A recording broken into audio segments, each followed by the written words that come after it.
السلام علیکم سامعین، 9 رجب المرجب اور 21 جنوری ہے۔ آج کی خبروں کی شروعات ام المدارس دارالعلوم دیوبند کے شعبہ تجوید کے استاد حضرت مولانا قاری شفیق الرحمن کی تلاوت کلام پاک سے کی جا رہی ہے۔ یہ تلاوت آپ نے جامعہ اسلامیہ ریڈی تاج پورہ کی انجمن ترتیل القرآن کے پروگرام میں کی ہے۔ اس کے لیے ہم جناب جنید سہارنپوری کے شکر گزار ہیں۔ أعوذ بالله من الشيطان الرجيم بسم الله الرحمن الرحيم إنا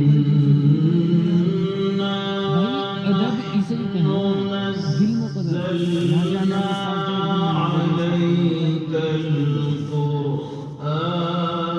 تنزيلا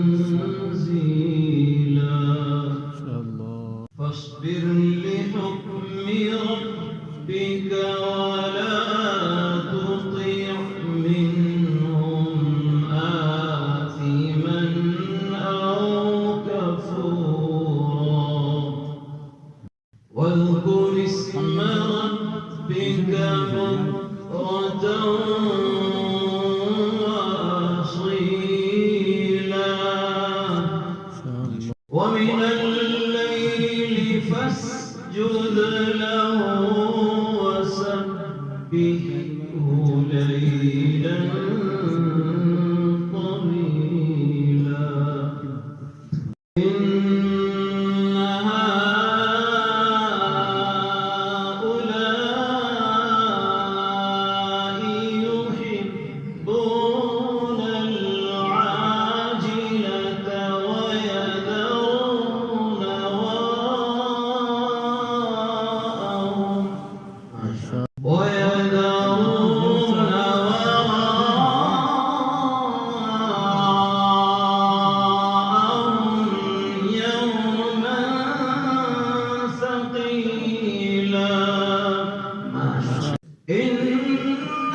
وما تشاءون إلا أن يشاء الله. إن الله كان عليما حكيما. يدخل من يشاء في رحمته والظالمين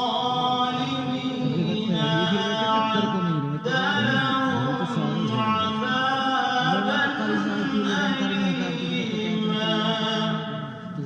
وما تشاءون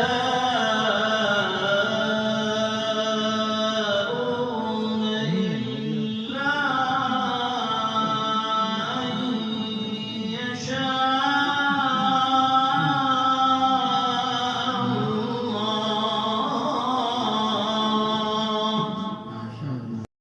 إن الله كان عليما حكيما. يدخل من يشاء في رحمته والظالمين أعد لهم عذابا أليما. وما تشاءون إلا أن يشاء الله. إن الله كان عليما حكيما. وما تشاءون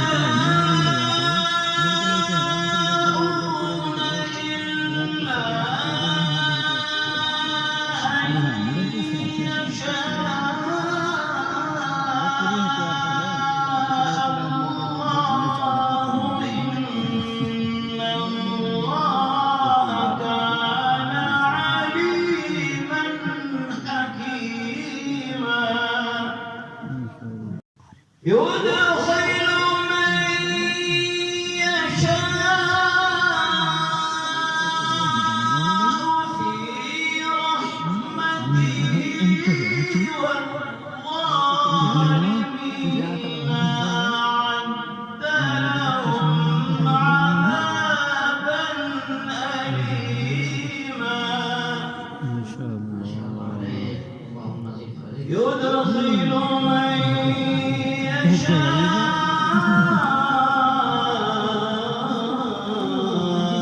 في رحمته والظالمين أعد لهم عذابا أليما. صدق الله